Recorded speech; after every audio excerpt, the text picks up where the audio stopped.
Hi everyone. This is a podcast about 7 C's to find love, right? So, love is a mystery that we see getting depicted in social media, in movies, and different people have different notions of how to find love or what love means. So, I took or read these three books in depth. This is the first book, Love Life by Matthew Hussey. He's a relationship coach. And then two other books that I'm basing my podcast today on is Eight Rules of Love by Shetty, a very nice book as well. And then the last one, which is Think Like a Monk. So I'm basing these 7 C's based on all the concepts that I aggregated from this and a couple of other books. So the first C is basically chemistry, or we can call it attraction. Now in movies we see depicted generally hero and heroine coming together, they feeling really intensely attracted to each other, right? And there is sparks and there is intimacy and there is the songs they are playing together, or like going around different beautiful locations in the world and romanticizing, dreaming of building future and like talking about these fancy vacations and all of that, right? And that feels like, wow, that's amazing, right? And people generally think that that's complete love. Now, we're not denying that that is needed to, be in a romantic relationship, but that's not the only thing needed, right? Now, you see in movies also depicted generally, in let's say students studying in a college these days working in a workplace, professionals, they you see somebody from the opposite sex, you feel really attracted to them and you feel like, oh, I really love them, right? But that's just the first phase or the first level, right?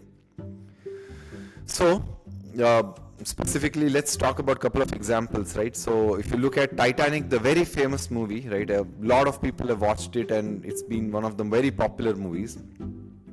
The hero and heroine come together for a few days in the ship, and they have this, oh my god, amazing chemistry. Leonardo DiCaprio and the heroine Kate Winslet, they talk about or like showcase marvelous chemistry. And that's what generally we have thought as love. But let's not stop there.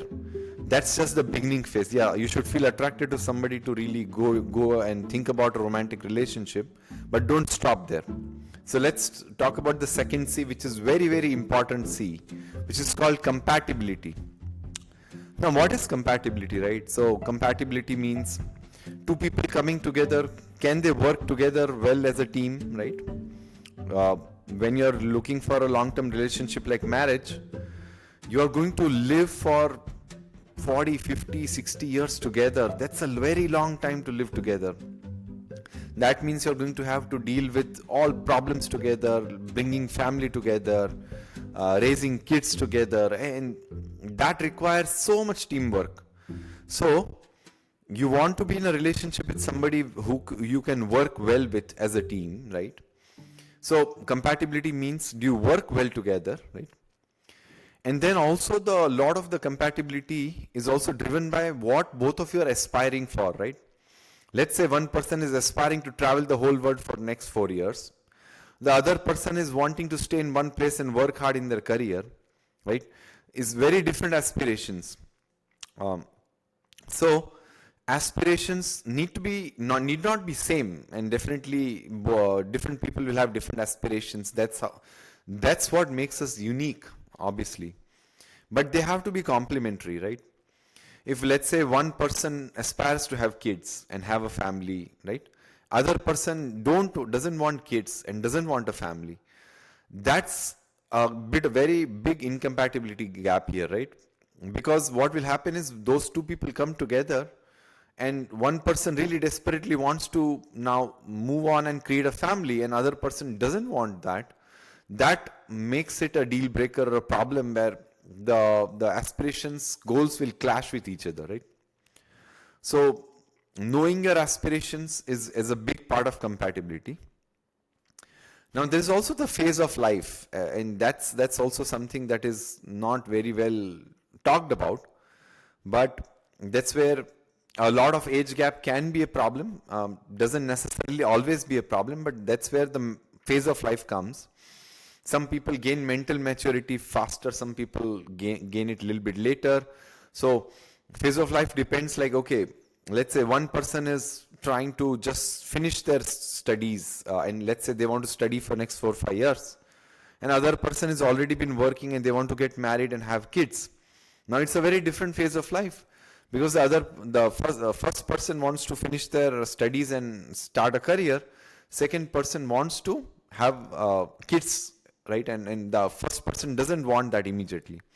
So they are a little bit in different phase of life, and obviously it's if but sometimes two people might be in different phase of life and can still come together and work out a common plan, and that's okay. But those things need to be thought about, right? We are talking about all the aspects that need to be thought about.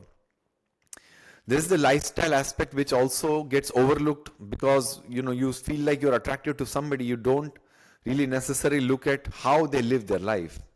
And we all live our lives very differently, actually. Even within a spiritual community, people live their lives differently and have different ways of how they operate day to day. So lifestyle can be, for example, one person likes to get up early, meditate, or go for a walk, exercise, something like that. The other person really likes to sleep in late every day, right? And then the first person really wants to maybe eat healthy, have a good lifestyle in terms of health and all of that. And the second person wants to eat junk food all the time. Now, both of them have to have a conscious conversation about this and see if that's something they are willing to work it out, right? Now, it's not a deal breaker, but at the same time, having those conscious conversations is very critical. What kind of lifestyle you aspire to live, right? Now, finances is also another aspect of conversation.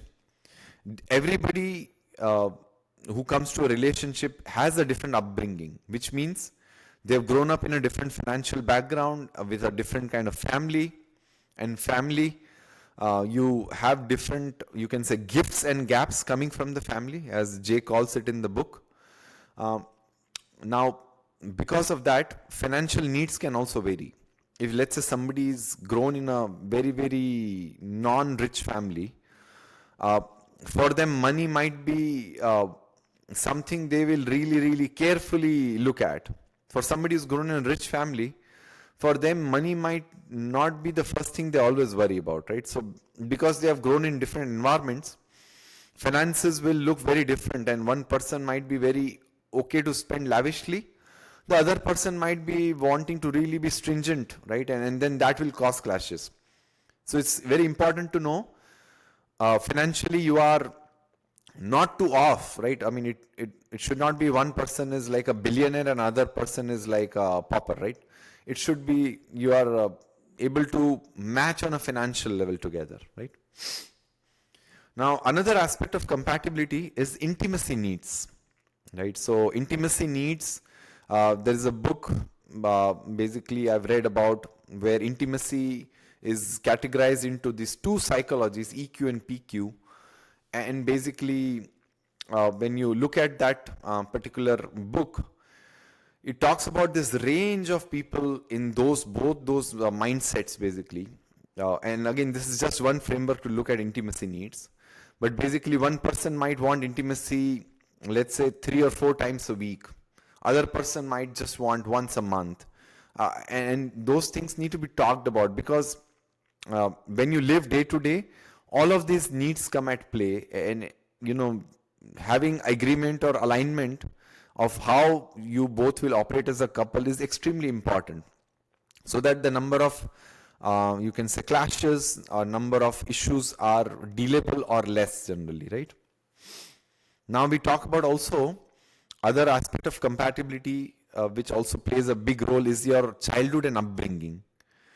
Your childhood plays so significant role in how you treat your partner, because most of the times we are repeating patterns from what we have accumulated from our childhood. So it's very important to see if somebody has a very traumatic childhood, where they have seen a lot of chaos in their home, or they have a very difficult upbringing, or seen too much problems in their home. While every home has a different flavor of problems, not saying there is no home which is perfect, but knowing what kind of upbringing or childhood they have had will help you determine how they are and why they are where they are today in life, right? And how they will behave in general, because they will repeat the patterns of what they have seen before. It's important to learn about somebody's upbringing and childhood very much. There's also the culture aspect, or you can say the religious upbringing. There is even within same religion, let's say you are dating or trying to meet a person who is also from Hindu tradition, and you are also from Hindu tradition. You might be from the, let's say, same religion, but then within every religion also there is quite a bit variation because of family, because of the community they live in. So community, religion, that plays a very big role, because some person might be very spiritually inclined to do a lot more practices. Some person might be just wanting to do little bit, and then that's where your aspirations again need to be in alignment. It doesn't need to be that you practice or you do the same things, but at least you should agree that yes, that's where we are headed, and it should be complementary, and both persons should be comfortable with each other's practices, right? Now, language also plays a big role in compatibility, and again, it doesn't mean that you need to have the same language or anything, but it also means that you're consciously signing up for something where you know the other person may be speaking to another set of language at their home with their family, and you should be comfortable with that, right? That way, because you're going to live together for a long time, and that's where all these things will matter, and you will have to know what you are willing to accept again, right? And then lastly, also your values, right? And values is not just talking about your moral values or your ethical values only. That also is definitely big at play. There's also the values, meaning where do you spend time, right? Like for example, somebody like me values a lot about health, or let's say diet, right? Or exercise, or discipline, or meditation, right? Versus somebody else might value, let's say, entertainment a lot, or somebody else might value, let's say, hanging out with too many people all the time, or somebody else might value, wanting to drink every day, right? Your values will differ based on where you spend your time, your money, your energy. And that's also something you should take a look at. It's not only what people say, it's also what people do, right, in their real lives. And that's where values are at play. So you should learn and observe the other person, where they spend their time, money and energy, and then you will know their real values, right? Now that was the second C, which was compatibility. Third C is the connection. So connection here means, first of all, how frequently do you interact with each other, right? There is a bit of, you can say, predictability in how you connect with each other, right? And connection also means, do you feel safe with each other, right? It's very important that, you just don't be with a person you are attracted with, but they make you feel safe, they make you feel seen, they make you feel heard, right? A lot of times people get into a relationship where they have explosive spark, or they feel so attracted to each other, but then the way they deal with each other is so bad. They are almost like very argumentative, or shouting at each other and all the time, and maybe become violent, and that's not healthy at all. That degrades one person's mental health in the long run. It's very important that you feel safe and seen, and you feel yourself. You feel like, yeah, I can be myself in presence of this person. So that's connection. Now after connection comes consistency, right? Let's say somebody reaches out to you and becomes connected with you, okay? But then after 2 months, they literally ghost you, right? That's the type of people you want to be really avoiding, or be away from. Because what you want in a long-term relationship is consistent set of experiences. So for consistent set of experiences, you want somebody to show up consistently in your life. And consistently doesn't mean every hour, every day. I mean, people travel, people have work, people have commitments.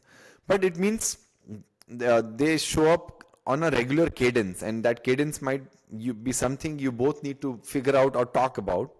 But they're predictable, right? And they show up. And when they say they will show up, they will really show up, right?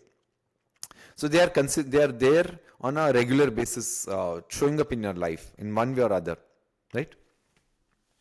Now, the fifth C is commitment, right? Now, commitment basically means when they promise something to you, let's say they say, oh, we will meet today, right? But then if they literally don't show up, and I mean, fine, one or two times it might happen that, okay, they might have had an emergency or something and they forgot to communicate, fine. But in general, when they promise something, even if it's a small promise that, okay, they'll show up at, let's say, XYZ time today, they show up at that time, right? And they are with you, right? So promises, big or small, and you can gauge a person's commitment standards by how they keep their word, right? Now, it's also another part of commitment is also, nobody's perfect when they come into a relationship, right? That's a myth. If you feel like you're wanting a partner who's completely healed, completely, mature, I mean, that doesn't happen in reality. But the thing is, both persons should be willing to grow and come together and really, learn and be able to improve and keep improving and become a better version of themselves, right? So to become a better version of themselves, everybody needs to grow, which means need to learn from more better people who are, let's say, doing better at relationships than you. It can be relationship coaches, or let's say you have people in your community that are, depicting a good particular, let's say, role model like relationship, right? You learn from them, right? A lot of the problems also in relationship are because a lot of people have childhood issues or previous relationship issues they have not healed completely. So part of making a relationship successful is also both of the people committing to healing, right? And commitment also means you keeping patience that other person is growing and healing, and likewise you are also doing the same, and giving them the space to grow and heal, right? That way both the people can grow as part of the relationship maturity. Now, the sixth one is character, right? And character is by far the very difficult aspect of somebody's personality to gauge. Now, character is at play as you come in a long-term relationship more than anything, right? Because let's say you get into a relationship with somebody, you have lovely chemistry, you feel so attracted, oh my God, you want to be intimate with them. But if they are of not having high moral character, what might happen is you have an argument with them tomorrow and they run away to somebody else, right? They are on dating apps and they are like, their mind is flickering with so many different options all the time. They're not able to, persist, because long-term relationships, it's all about persistence, growing together, healing together, and sometimes things can be a little tough, but at that time you need character to really, come together and really communicate your needs, make it work. And when things get hard, if somebody, runs away to a easier option or an outside option, that's the type of person you don't want to be with. So how do you gauge somebody's character? You gauge somebody's character by giving them time to reveal who they are, right? A lot of times people rush into relationships, marriages, not knowing what they're signing up for. Jay talks about in the book that it takes 200 plus hours to know somebody very, very well. So if you are just meeting somebody for 1 or 2 hours, you sign up with them, you really don't know them well at all. Ideally, you need to give some time to reveal, let them reveal who they are. That way you are not getting surprises after you get into relationship with them, right? So character only gets tested with time. So give some time so that other person can reveal himself or herself. and that way you are sure or know certainly what you're signing up for. And the last one is communication. As part of maintaining a good, healthy, long-term relationship, communication is by far one of the things that will determine whether the relationship can hold together or not. Because what will happen or what can happen is things can go out of alignment. There can be, let's say, sometimes between two persons misunderstandings, and at that point it takes willingness, strength to communicate your needs, not just communicate by shouting or screaming at somebody that why they are not meeting your needs, but being able to articulate your needs in a non-violent way, which Marshall Rosenberg really communicates in his book Non-Violent Communication. This is a very nice book about communication, and he talks about how to communicate your needs. So being able to communicate your needs to your partner and vice versa is a sign of a very good relationship. Because if you can communicate non-violently what you need from others, not let them guess what they need, right? In the movies, it's this is one of the myths or one of the things they talk about. Oh, the other person wants their partner to just know what they want. Well, if you haven't not communicated, how will they know? Right? Every normal human being has no idea what is going on in other person's mind, right? So you need to be able to communicate what you need from somebody. Then they can learn, okay, you need to teach people how you want to be loved. And for that, communication is so crucial. So this is important that you look at how somebody communicates, because if they can communicate well, chances are they'll not go away or they'll not cheat on you like that, because they will communicate what they want and they are telling you what will keep them in the relationship. So that's a very important aspect of it. So we talked about the 7 C's. Let's just recollect once. We've talked about first C, which is your chemistry or attraction. Second C is compatibility, right? Third C is connection. Fourth C is consistency. Fifth C is commitment. Sixth is character. And seventh is communication. If you use the 7C formula to find love, chances are you will find a good, healthy, long-term relationship and not a relationship where you might have a high spark or chemistry, but then it breaks apart very fast. Thank you.